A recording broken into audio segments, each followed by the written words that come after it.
Good morning. इससे पूर्व हमने देखा था उपयोगिता विश्लेषण गणनावाचक, है ना। आज हम वापस से उपयोगिता विश्लेषण देखेंगे, बट ये क्रमवाचक विश्लेषण है, न कि गणनावाचक। क्रमवाचक और गणनावाचक में क्या डिफरेंस है कि गणनावाचक जो अर्थशास्त्री थे, मतलब मार्शल वगैरह, वो कहते हैं कि उपयोगिता को मापा जा सकता है, जबकि जो क्रमवाचक विश्लेषण के प्रतिपादक अर्थशास्त्री वो कहते हैं कि उपयोगिता को मापा नहीं जा सकता और इसको ओनली क्रम दिया जा सकता है। तो तटस्थता वक्र का सर्वप्रथम प्रतिपादन किसने किया था? एजवर्थ ने। किंतु तटस्थता वक्रों का अधिक विस्तृत रूप से प्रयोग जे.आर. हिक्स और आर.जी.डी. एलन ने किया।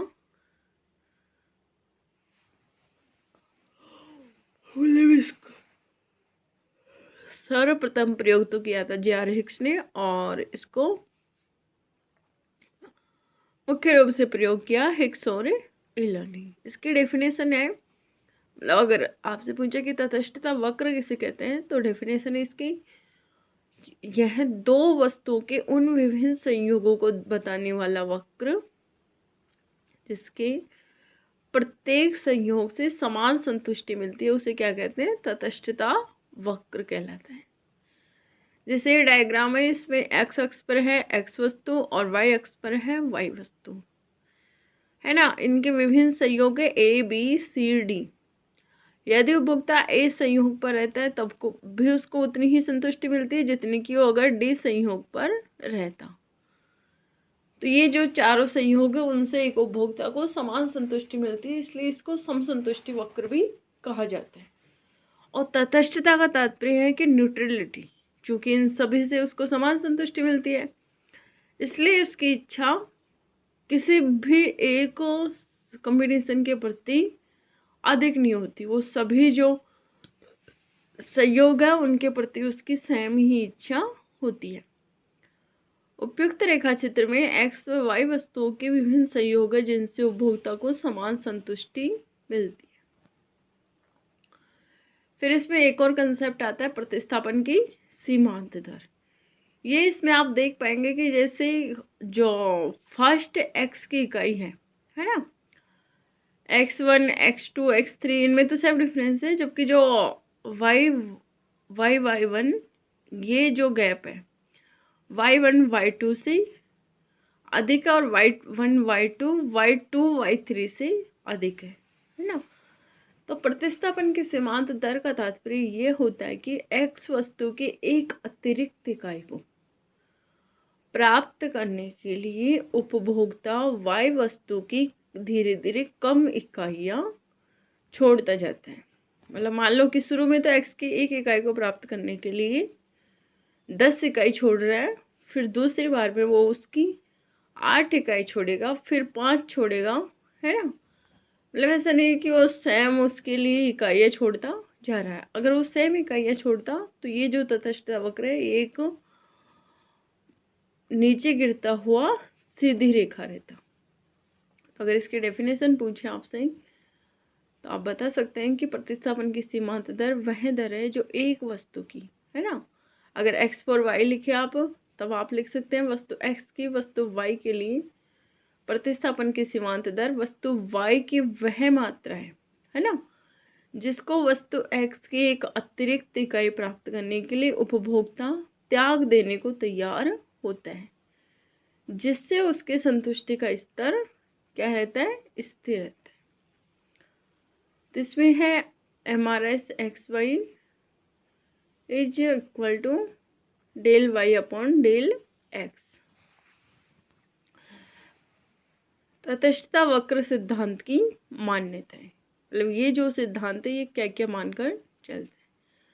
फर्स्ट इसकी मान्यता है पूर्ण संतुष्टि का नहीं होना, अर्थात किसी भी एक प्रोडक्ट से एक उपभोक्ता को पूर्ण संतुष्टि नहीं मिलती, है ना। मतलब उसके पास इतनी मात्रा नहीं है उस कमोडिटी की कि वो पूर्णतया संतुष्ट हो जाए। सेकंड है पूर्ण क्रमबद्धता। पूर्ण क्रमबद्धता का तात्पर्य ये है कि इनको जो क्रम दिया जाता है कॉम्बिनेशंस को, इनका एक क्रम रहता है, जैसे A is greater than B, B is greater than C. फिर सक्रमता का तात्पर्य ये होता है कि जैसे ए बी से अधिक अच्छा नहीं है, बी भी सी से अच्छा नहीं है, मतलब ये सेम है ना, क्योंकि इनसे उपभोक्ता को समान संतुष्टि मिल रही है, तो ये एक सेम है। फिर है इसकी तटस्थता वक्रों की विशेषता है। ये बहुत इंपॉर्टेंट है क्योंकि आपसे पूछ ले जाता है कि तटस्थता वक्र किसे कहते हैं और इसकी विशेषताओं को बताइए। तो फर्स्ट है तटस्थता वक्रों की ढाल बाएं से दाएं नीचे की ओर होती है। देखा आपने कि ये बाएं से दाएं नीचे की ओर है, और इसका रीजन क्या होता है कि x वस्तु की एक इकाई को प्राप्त करने के लिए y की कुछ इकाइयां छोड़नी पड़ती है ना, इसलिए ये बाएं से दाएं नीचे की ओर होता है। अगर x की एक इकाई को प्राप्त करने के लिए y की इकाइयां नहीं छोड़नी पड़ती तो ये इसका फिर अलग रूप होता। सेकंड इसकी विशेषता है अतटस्थता वक्र मूल बिंदु के उन्नतोदर होते हैं। उन्नतोदर होने का रीजन ये है, प्रतिस्थापन की सीमांत दर कैसी होती है, घटती हुई। इसकी डेफिनेशन में आपने देखा ना कि जो x वस्तु की एक अतिरिक्त इकाई है उसको प्राप्त करने के लिए y की अधिक इकाइयां छोड़नी कम इकाइयां छोड़नी पड़ती है, अर्थात प्रतिस्थापन की सीमांत दर घट रही है। इसलिए जो तटस्थता वक्र है मूल बिंदु के उन्नतोदर होते हैं।